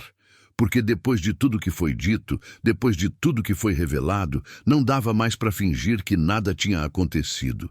A verdade tinha queimado tudo. E das cinzas, alguma coisa nova teria que nascer. Passaram-se 2 meses desde aquela manhã. 2 meses desde que Rodrigo foi embora, carregando o peso de uma verdade que ia perseguir ele para o resto da vida. Não tivemos mais notícias dele. Não sabíamos se ele tinha contado para a mulher, para os filhos, se tinha guardado tudo dentro do peito como um segredo envenenado. E, no fundo, nenhum de nós queria saber. A vida tinha encontrado um ritmo. Um ritmo estranho, diferente, mas que funcionava. Maria continuava cuidando da casa como se sempre tivesse sido dela. Acordava cedo, preparava o café, varria o chão, lavava a roupa no tanque. José melhorava a cada dia. O remédio fazia efeito, o corpo ganhava força, a respiração ficava mais fácil. Ele tinha começado a me ajudar nos afazeres leves, segurar ferramentas enquanto eu consertava a cerca, dar milho para as galinhas, regar o canteiro que Maria tinha plantado onde antes ficava o Diana. E eu tinha aprendido a não viver sozinho. Tinha aprendido que casa com gente dentro é diferente de casa vazia. Que conversa na hora do almoço, mesmo que seja sobre coisas simples, enche um vazio que a gente nem sabia que tinha. Que não precisa ter sangue igual para ser família. Às vezes basta ter a mesma dor, a mesma perda, o mesmo buraco no peito que não sara, mas aprende a doer menos. Foi numa tarde de domingo, o céu limpo e azul sem nenhuma nuvem, que Maria me chamou para conversar. Tinha algo diferente nela. Uma leveza que eu não via há muito tempo. Ela estava sentada na varanda, as mãos no colo, olhando para o horizonte. "Senta aqui", ela disse, batendo no degrau ao lado dela. Sentei. O silêncio entre nós era confortável agora. Não precisava preencher com palavras só por preencher. "Eu queria agradecer", ela começou, a voz macia, "por tudo que você fez pela gente. Por não ter passado direto naquela estrada, por ter nos trazido aqui, por ter aguentado a gente mesmo quando descobriu quem éramos. Não precisa agradecer, precisa sim", ela insistiu. "Porque você podia ter mandado a gente embora, podia ter ficado com raiva, com ressentimento, achando que a gente tinha alguma culpa na morte da Ana. Mas não ficou. Você nos aceitou. E isso não é pouca coisa." Olhei para ela, vi os olhos marejados, mas sem tristeza dessa vez. Era outra coisa, era gratidão, era paz. "Ana não teria culpado vocês", falei. Ela não era assim. Ela entendia que às vezes a vida força a gente a fazer escolhas impossíveis, e se ela estivesse viva, ela teria perdoado vocês. Eu tenho certeza disso. Você acha? Eu sei. Maria limpou uma lágrima que escapou, sorriu. Um sorriso pequeno, mas verdadeiro. "Sabe o que eu penso?" ela disse. "Eu penso que foi ela, Ana. Ela que fez a gente se encontrar. Foi ela que te colocou naquela estrada naquele dia, naquela hora exata. Foi jeito dela nos perdoar, de juntar a família que nunca teve em vida." Pensei nisso. Pensei em todas as coincidências impossíveis que tinham acontecido. O acaso de eu ter passado exatamente naquele momento. O acaso de ter decidido ajudar. O acaso de descobrir quem eles eram. Coincidência demais para ser só coincidência. "Talvez", concordei. "Talvez ela esteja cuidando da gente do jeito dela." Ficamos em silêncio de novo, olhando o sol descer devagar, pintando o céu de laranja, rosa, roxo, as cores do sertão no fim do dia, as cores que Ana amava. Ela sempre parava tudo o que estava fazendo para ver o pôr do sol. Dizia que era o jeito de Deus lembrar a gente que coisa bonita não precisa durar para sempre, para valer a pena. "Eu queria te pedir uma coisa", Maria disse depois de um tempo. "Pode pedir." "Eu queria plantar uma árvore, ali, perto do canteiro. Uma árvore grande que dê sombra, que dê fruto, em memória da Ana, para que ela continue viva de algum jeito, crescendo junto com a terra." Senti o aperto conhecido na garganta, aquele aperto que vem quando a emoção é grande demais para caber dentro do peito. "Acho uma boa ideia", consegui dizer. "A gente planta amanhã mesmo." Ela sorriu de novo. E dessa vez foi um sorriso cheio, bonito, que iluminou o rosto cansado. José veio se juntar a nós. Tinha ouvido a conversa de dentro de casa. Sentou do outro lado, os três ali na varanda, vendo o dia morrer e a noite nascer. "Sabe o que eu aprendi?" José falou, a voz mais firme agora, mais forte. "Aprendi que família não é quem nasceu junto. É quem fica junto. É quem escolhe ficar quando todo mundo vai embora. E você fez isso pela gente. Escolheu ficar. Vocês também ficaram, falei. Não tentaram voltar para o Rodrigo. Não tentaram ir para outro lugar. Ficaram aqui, comigo, mesmo sabendo que não ia ser fácil. Porque aqui é onde a gente precisa estar, Maria disse. Aqui é onde nossa filha viveu, amou, morreu. Aqui é onde ela está, de algum jeito. E enquanto a gente estiver aqui, ela não vai estar completamente perdida. A noite caiu de vez. As estrelas apareceram infinitas, brilhando com aquela luz fria e distante. As cigarras começaram seu canto noturno. As rãs no açude respondiam. A natureza inteira conversando numa língua que a gente não entende, mas reconhece. Entramos para dentro. Maria tinha feito janta, uma comida simples, mas farta. Arroz, feijão, carne de sol que o vizinho tinha dado, vinagrete com tomate do canteiro. Comemos juntos, os três na mesinha pequena da cozinha, conversando sobre o dia, sobre os planos para o dia seguinte, sobre nada e tudo ao mesmo tempo. Depois da janta, enquanto Maria lavava a louça e José secava com um pano de prato remendado, fui até o quarto. Abri a gaveta da cômoda velha e peguei a caixinha de madeira onde guardava as poucas joias que Ana tinha. Não valia muito em dinheiro, mas valia tudo em memória. Um brinco de prata que eu tinha dado no primeiro aniversário de casamento. Uma pulseira fina que tinha sido da avó dela no abrigo. Um anel simples que ela usava no dedo mindinho. Voltei para a sala. Maria e José estavam sentados no colchão conversando baixo. Parei na porta. Maria, chamei. Ela olhou para mim. Eu queria que você ficasse com isso. Estendi a caixinha. Era da Ana, e agora é seu por direito. Maria pegou a caixinha com mãos trêmulas. Abriu devagar, como se dentro tivesse algo sagrado. Quando viu as joias, o rosto se desfez. Ela segurou o brinco de prata, apertou contra o peito. Eu não posso aceitar, ela disse, mas a voz dizia o contrário. Pode sim. Ela ia querer que você tivesse. Ia querer que você guardasse, que lembrasse dela todo dia quando olhasse para essas coisas. José se levantou, veio até onde eu estava. Estendeu a mão. Apertei. Não era um aperto de agradecimento. Era um aperto de reconhecimento. De homem para homem. De família para família. Naquela noite, deitado na rede, ouvi Maria chorando baixinho na sala. Mas não era choro de desespero. Era choro de alívio, de libertação. De finalmente poder fazer o luto que nunca tinha podido fazer antes. E deixei ela chorar. Algumas lágrimas precisam cair para a terra ficar fértil de novo. Os dias seguintes foram mais leves. A gente plantou a árvore, uma jabuticabeira que o vizinho tinha dado de muda. Cavamos o buraco fundo, preparamos a terra, plantamos com cuidado. Maria regou com água e com lágrimas. José fez uma cerca pequena ao redor para proteger de bicho. E eu fiquei ali olhando, sentindo que aquilo era mais que uma árvore. Era uma promessa. A promessa de que Ana continuaria viva enquanto aquela árvore crescesse, desse fruto, desse sombra. Uma semana depois, a chuva veio de verdade. Não foi aquela chuva rápida que mal molha a terra. Foi chuva grossa, pesada, demorada.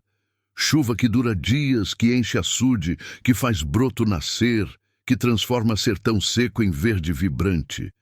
A gente ficou dentro de casa, ouvindo o barulho da água batendo no telhado, sentindo o cheiro de terra molhada que entrava pelas frestas. E naqueles dias de chuva, a gente conversou sobre tudo, sobre a vida que cada um tinha vivido, sobre os erros, os acertos, as dores, as alegrias. Maria me contou sobre a infância dela, sobre como tinha sido duro crescer na seca, sobre como tinha conhecido José numa festa de santo, sobre como tinha sido bom ser mãe mesmo com todas as dificuldades. José contou sobre o trabalho na roça, sobre os anos de vaquejada quando era jovem, sobre como tinha ficado doente e nunca mais tinha conseguido trabalhar direito. Contou sobre o arrependimento de não ter procurado Ana mais, de ter acreditado na mentira que tinham contado, de ter deixado a culpa comer por dentro durante todos aqueles anos. E eu contei sobre Ana, contei de novo, mas agora com mais detalhes. As manias dela, o jeito dela rir, como ela cantarolava enquanto cozinhava, como ela ficava séria quando concentrada em alguma coisa. Contei sobre os planos que a gente tinha feito e que nunca se realizaram.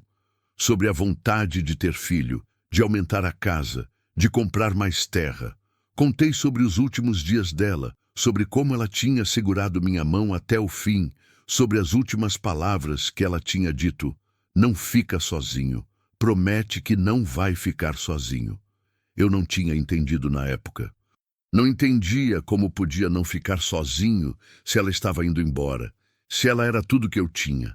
Mas agora, olhando para Maria e José, ouvindo a chuva lá fora, sentindo a presença deles enchendo a casa, eu finalmente entendia. Ana não estava pedindo para eu arrumar outra mulher.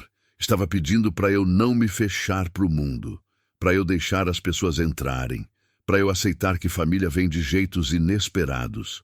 Quando a chuva passou, depois de 4 dias, o mundo estava diferente. O sertão tinha virado um tapete verde. O açude estava cheio, transbordando. Os pássaros cantavam alto, felizes. A jabuticabeira que a gente tinha plantado estava mais forte, as folhas mais viçosas, como se ela também tivesse bebido da esperança que veio com a água. Saímos para o terreiro, os 3. Ficamos ali parados, sentindo o sol no rosto, o cheiro de terra molhada, a brisa fresca que vinha de longe. E foi naquele momento, vendo aqueles 2 velhos ao meu lado, que eu percebi que tinha deixado de ser viúvo.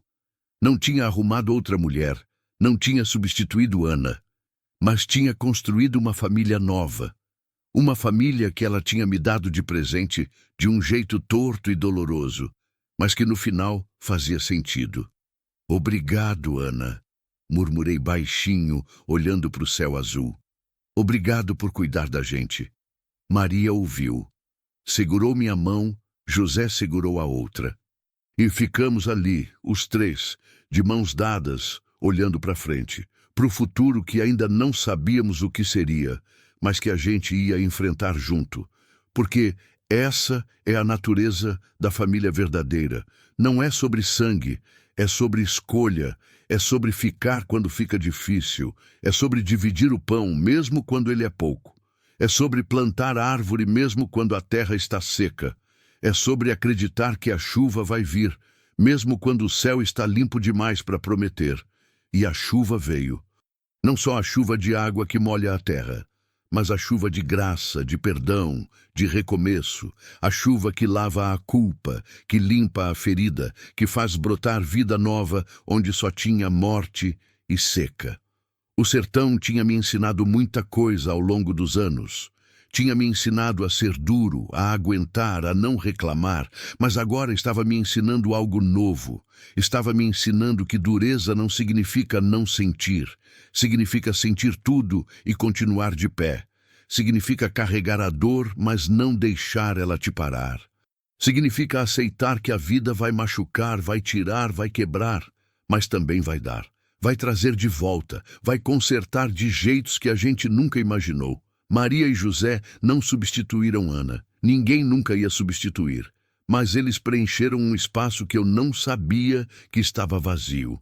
O espaço de ser necessário, de ter propósito, de acordar todo dia sabendo que tem alguém que precisa de você, que conta com você, que te escolheu mesmo tendo todos os motivos para não escolher.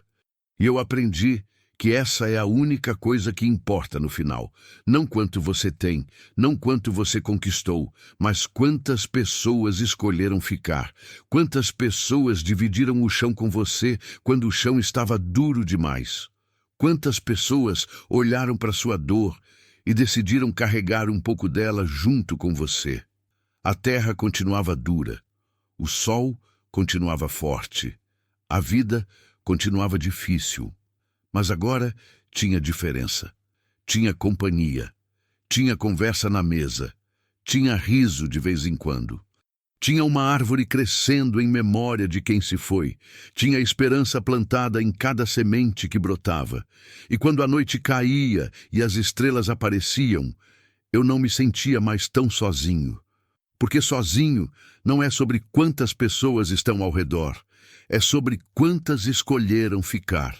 E ali, naquela casinha de barro batido no meio do sertão, eu tinha duas pessoas que a vida tinha jogado no meu caminho de um jeito que só Deus, ou Ana, ou o destino podia ter planejado.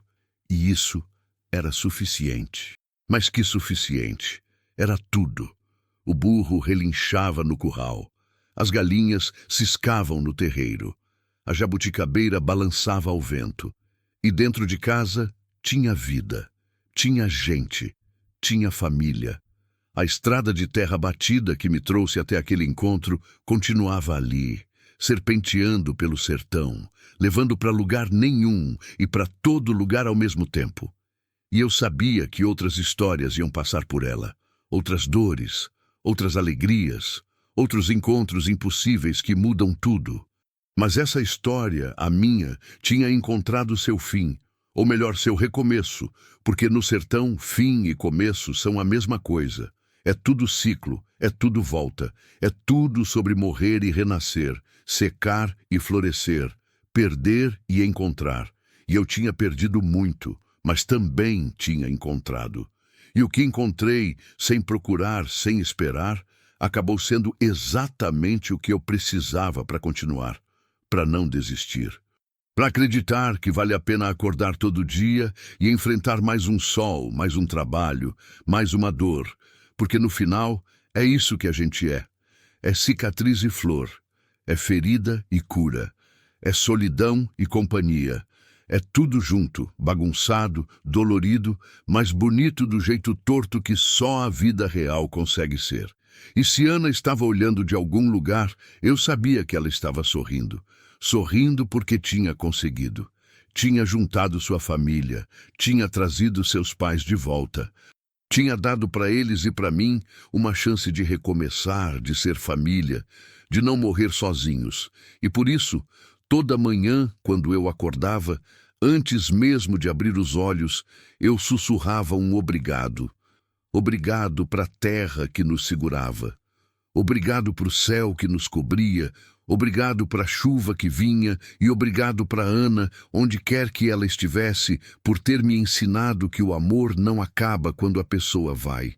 Só muda de forma e continua cuidando, guiando, juntando. A vida continuava. O sertão continuava e a gente continuava também, juntos, do jeito que tinha que ser.